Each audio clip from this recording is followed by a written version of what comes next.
হযরতে মালিক ইবনে দিনার বলতেছেন, আমি সমরকন্দির কাছে গেলাম, জিজ্ঞেস করলাম, হে মুহাম্মদ ইবনে হারুন সমরকন্দি, তোমাকে একটা সংবাদ দেওয়ার জন্য আসছি। বলে, হুজুর বলেন কি সংবাদ? বলে, সংবাদটা হলো আমি স্বপ্ন দেখেছি সবার হজ কবুল হয়েছে, তোমার হজ কবুল হয় নাই। সবাইকে ক্ষমা করা হয়েছে, তোমাকে মাফ করা হয় নাই।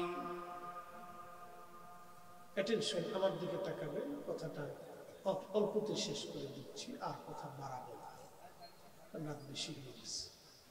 মুহাম্মদ ইবনে হারুন সমরকন্দি চোখের পানি ছেড়ে দেখে দিয়া বলেন, হুজুর 40টা বছর ধরে 40 জন আবদাল এসে আমাকে সংবাদ দিয়ে গেছে সবার হজ হয়, কিন্তু আমার হজ হয় না। সবার গুনাহ মাফ হয়, কিন্তু আমাকে মাফ করা হয় না। মালিক ইবনে দিনার বললেন, ভাই রে, বলবা কি, তুমি জীবনে কি অন্যায় করছো? বলে, হুজুর আমার জীবনের একটা ভুল আমাকে এই পর্যন্ত নিয়ে আসছে। বলে, তোমার ভুল কি, তুমি দয়া করে বলো। তখন মুহাম্মদ ইবনে হারুন সমরকন্দি বলে, হুজুর আমি তখন ছিলাম টাগরা যুবক, বিয়ে করেছি, কিন্তু আমি নেশাগ্রস্ত ছিলাম। হুজুর প্রত্যেক দিন রাত্রিবেলা আমি নেশা করে বাড়ি আসি। শাবানের শেষ রাত, মাহে রমজান আসবে, আমি ওই রাত্রিবেলা নেশা করে বাড়ি আসছি। আমার আম্মা উনুনে চুলার পাশে রান্না করতেছিল। নেশা করে যখন বাড়ি আসছি, আমার মা আমার হাত চেপে ধরে বলল, বেটা, এই শাবানের শেষ রাত্রিবেলা সবাই রমজানের জন্য প্রস্তুতি নেয়, আর তুমি নেশা করে বাড়ি আসছো, সবাই মরে যায়, কত সন্তান মরে গেল, তুই বেটা মরিস না, তুই কেন এখনো বেঁচে আসিস? মায়ের কথা শোনার পরে আমার রাগ এসে গেল। হুজুর আমি আমার মায়ের মুখের মধ্যে ঘুষি মেরে দিলাম।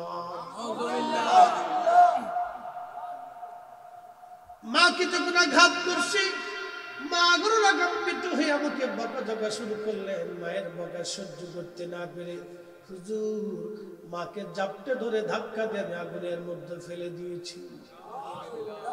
হুজুর আমি বড় অন্যায় কাজ করেছি, আমি তখন নেশাগ্রস্ত। আমার স্ত্রী আমাকে ধাক্কা দিয়ে টেনে নিয়ে ঘরের মধ্যে নিয়ে দরজায় তালা মেরে দিলেন। সকালবেলা যখন নেশার ঘোর কেটে গেল, নেশার ঘোর কাটার পরে আমার স্ত্রীকে ডাক দিলাম। স্ত্রী কর্কশ ভাষায় বললেন, আপনি সর্বনাশ করে ফেলেছেন। কালকে রাত্রিবেলা আপনি আপনার মাকে চুলার উনুনের মধ্যে আগুনের মধ্যে ফেলে দিয়ে হত্যা করেছেন। হুজুর এই কথা শোনার পর আমি আর সহ্য করতে পারি নাই। দরজা ভেঙে বের হয়ে দেখলাম মা আর নাই, আগুনের মধ্যে পুড়ে মা কয়লা হয়ে গেছে।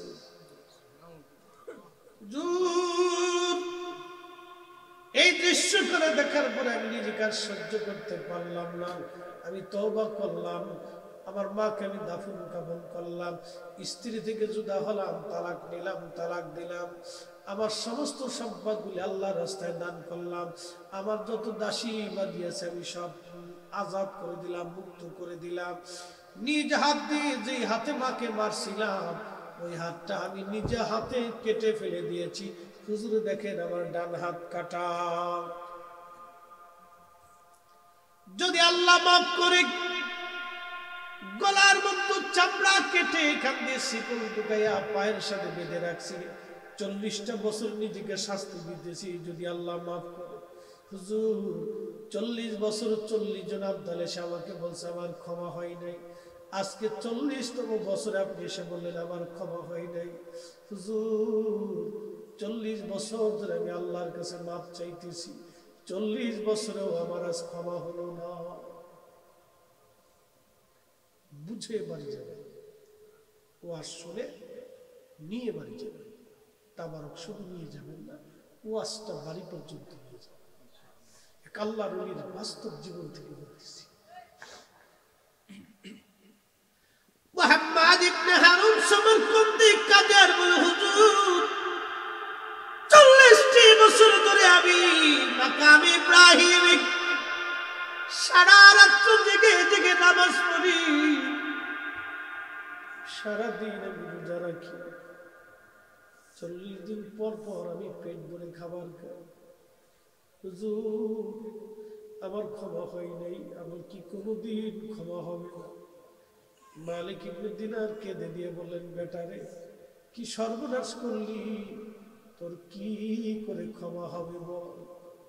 তোর ক্ষমার তো কোনো রাস্তা দেখি না রে বেটা, কি সর্বনাশ করছিস? এই সর্বনাশের মাসুল কি করে দিবি বল? এই কথা বলে হযরত মালিক ইবনে দিনার মুখের মধ্যে হাত দিয়ে বসে বসে কাঁদতেছিলেন আর বললেন, সমরকন্দি এমন ভুলের কি করে ক্ষমা হয় বলো তো? তখনই সমরকন্দি হাত ভরে দিয়ে চোখের পানি ছেড়ে দিয়ে কাঁদার বলে, হে বিপদ অবসারণকারী, হে তওবা কবুলকারী আল্লাহ, আমি 40টা বছর ধরে তোমার দরবারে মাপ চাচ্ছি।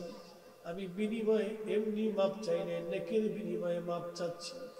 40টা বছর ধরে রাত্রি ঘুমাই না, 40 বছর ধরে আমি রাত্রিবেলা নামাজ পড়ি, 40টা বছর আমি দিনে রোজা রাখি, 40টা বছর ধরে নিজেকে শাস্তি দিচ্ছি, 40টা বছর ধরে আমি তোমার দরবারে কাঁদতেছি। আল্লাহ তুমি যদি ফিরাও আমি কোন দরজায় হাত বাড়াবো?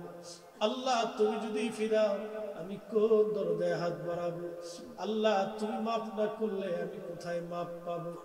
আল্লাহ তোমার প্রশংসা করে শেষ করার মতো যোগ্যতা নাই, তোমার প্রশংসা তো তুমি নিজেই করেছো, তুমি নিজেই ক্ষমা করলে বলে। আল্লাহ যদি ক্ষমা না করো সমরকন্দি কোথায় যাবে? এইভাবে সে খুবই বিনয়ে বিনয়ে বিনয়ে বিনয়ে কাঁদতেছিল। মালিক ইবনে দিনার বলে, আমি চলে আসছি। চলে আসার পরে রাত্রিবেলা ঘুমানোর পরে স্বপ্নে দেখি রাহমাতুল লিল আলামিন তশরিফ আনছে। নবী আসেনি গো? কথা কথা নবী আসেনি? যাদের চোখ নেই ওরা নবী দেখে না। কথা কর না কেন? যার চোখ নেই নবী দেখে না, নবীর থেকে নবী আসে। সূর্যের জায়গা সূর্য থাকে, অন্ধ দেখে নাকি? সূর্যের দোষ নেই, অন্ধের দোষ। নবীর থেকে নবী আসে, নজদি দেখে না, এটা নজদের ঈমানের দোষ, আমাদের সুন্নতের ঈমানের দোষ না। কথা বল ঠিক কি না?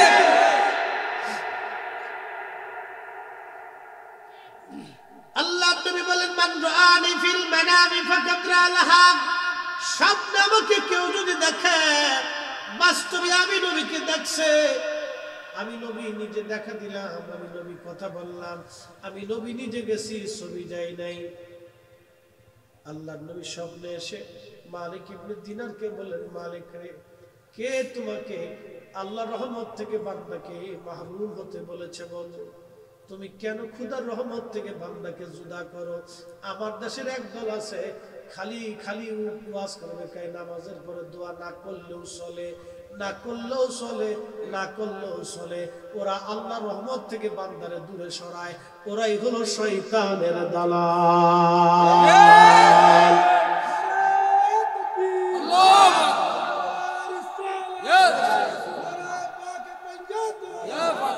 সময় কম, তাকবীর দিলে চলবে না, এখন সময় কম।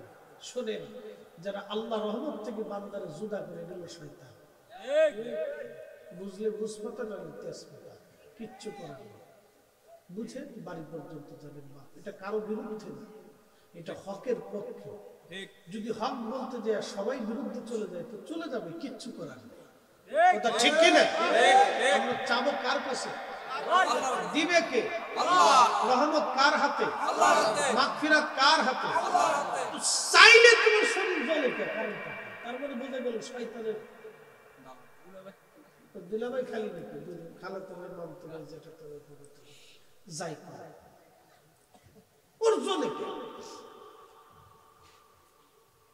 মুহাম্মদ ইবনে হারুন সামরকন্দি নবী এসে বললেন, মালিক ইবনে দিনার, তুমি যাও সমরকন্দিকে বলো আল্লাহ সমরকন্দিরে মাফ করে দিছে। সুবহানাল্লাহ কইলেন? সমরকন্দির কে মাফ করছে? আল্লাহ। আল্লাহ মাফ করে দিছে।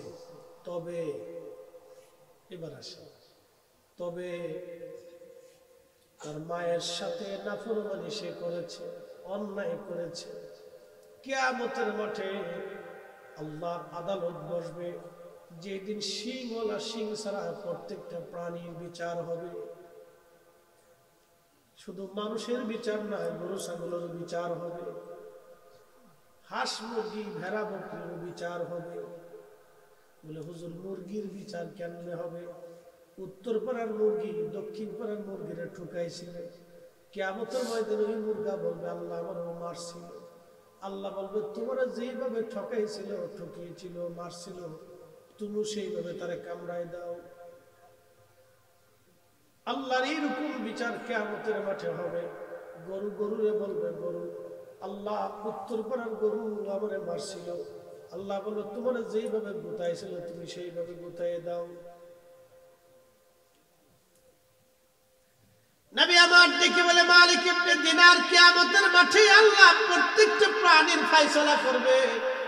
সেই দিন আমার আল্লাহ মুহাম্মদ ইবনে হারুন সমরকন্দির মায়ের সামনে তার বিচার করবে। বিচারের রায়টা মায়ের পক্ষে থাকবে, সমরকন্দির বিরুদ্ধে হবে। আল্লাহ পাক দুনিয়ার 3 দিনের সময় 72 ঘন্টা, কত ঘন্টা?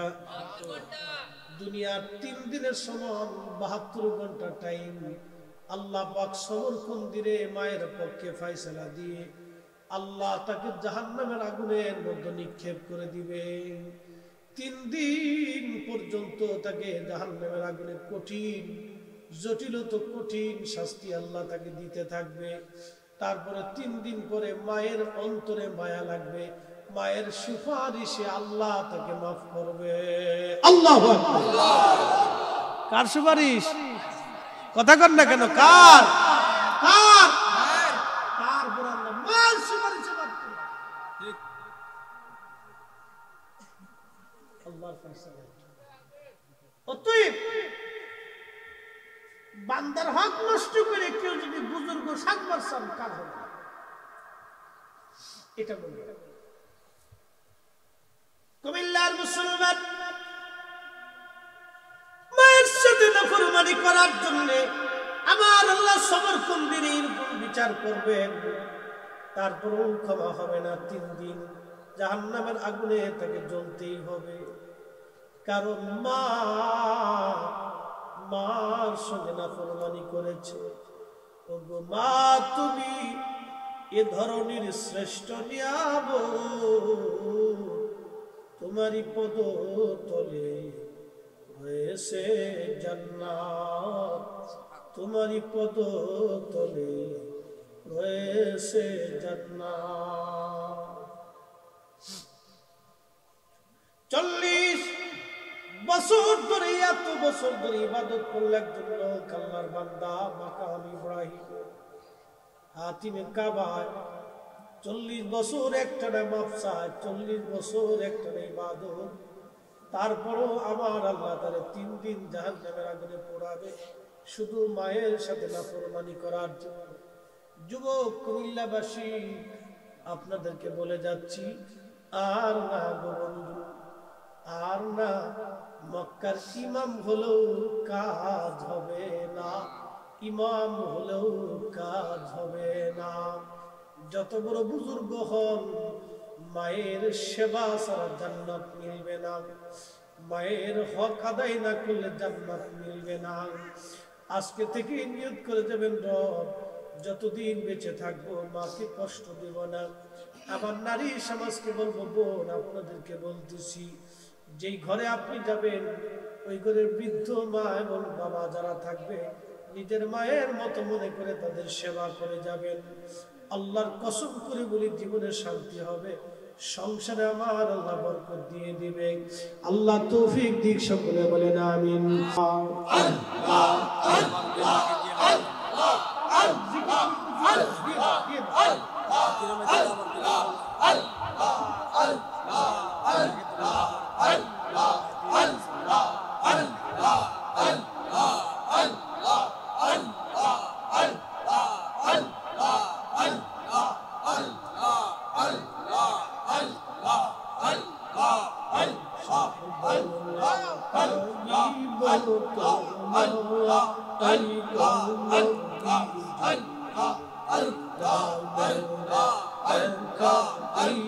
Allah